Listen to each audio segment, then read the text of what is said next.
د یو وخت خبره ده، په یو کلي کې یو غریب هلک اوسېدو چې د هغه نوم حیات خان و. د هغه کور د خاورو نه جوړ و او د دې ګیر چاپېر ډېر ښکلي غرونه او ښکلي ښکلي پټي وو.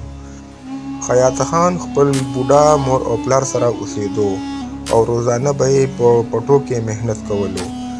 یو ورځ حیات خان ځنګل طرف ته لرګو جمع کولو دپاره لاړو، نو هغه یوه عجیبه اواز واورېدو.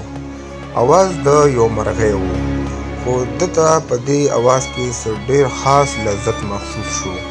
حیات خان د دې اواز پسې شاته لاړو. هغه ولیدو چې یو ښکلی تک شین طوطي په جال کې ګیر شوی دی. طوطي ورته وویل چې زما مدد وکړه. حیات خان فوراً جال کټ کو او طوطي یې ازاد کو. چې کله طوطي ازاد شو نو طوطي ورته وویل چې حیات خانه تا زما زندگی بچ کا. زه یو عام طوطي نه یم، بلکې زه یو جادو والا طوطي یم. زه به ستا هر خواهش پوره کوم، خو شرط به دا وي چې ته به همیشه دپاره ایمانداري کې او نیک به اوسې. حیات خان چې دا واورېدو نو هغه ډېر زیات حیران شو. حیات خان په حیرت سره طوطي ته وویل چې زما نور هېڅ هم نه دي پکار، زما صرف د خپل مور او پلار خوشحالي پکار ده او د خپل کور د خرچو غم دی راته. طوطي په خندا شو او ویې چې ته یو سپین نیتې سړی یې، د دې لپاره به زه تا ته انعام درکوم. په بله ورځ باندې چې کله حیات خان خپل پټو ته لاړو نو هغه ولیدو چې د ده فصل د سرو زرو شوی دی. فصل د مخکې نه ډېر زیات او ډېر ښکلی هم شوی دی. حیات خان د خوشحالۍ نه اوچت ټوپ کو او هغه دا خوشخبري خپل والدین ته واوروله. د کلي خلک هم ډېر زیات حیران شو.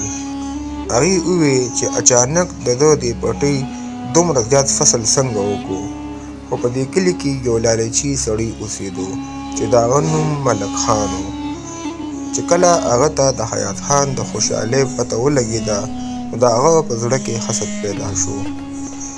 ملک خان د حیات خان د راز معلومولو کوشش شروع کړو، خو حیات خان ورته صرف دومره وویل چې دا خو ټول د الله رحم دی. یوه شپه ملک خان حیات خان پسې شاته روان و. حیات خان ځنګل کې د طوطي ملاقات ته لاړو. ملک خان حیات خان او طوطي دواړه ولیدو نو ملک خان په ټوله قصه باندې پوه شو. ملک خان د طوطي رانیولو کوشش وکړو، خو طوطي ترې فوراً والوتو او په یوه دنګه اونه کې بره کېناستو. ملک خان په زبردستۍ سره طوطي ته وویل چې ما ته هم دولت راکړه، کنې ګورې زه به تا سره وګورم.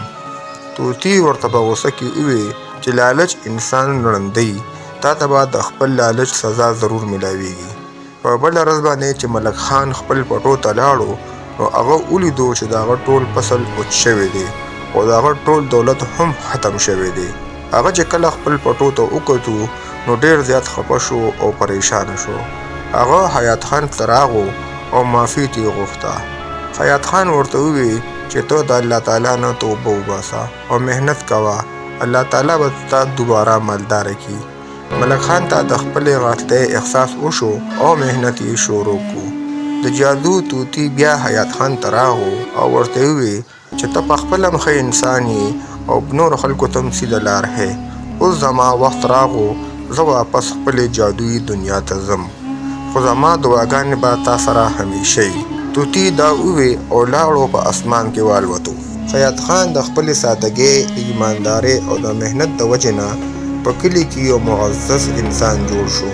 په دې کیسې نه موږ ته دا سبق میلاویږي چې نیکي او سچایي اصل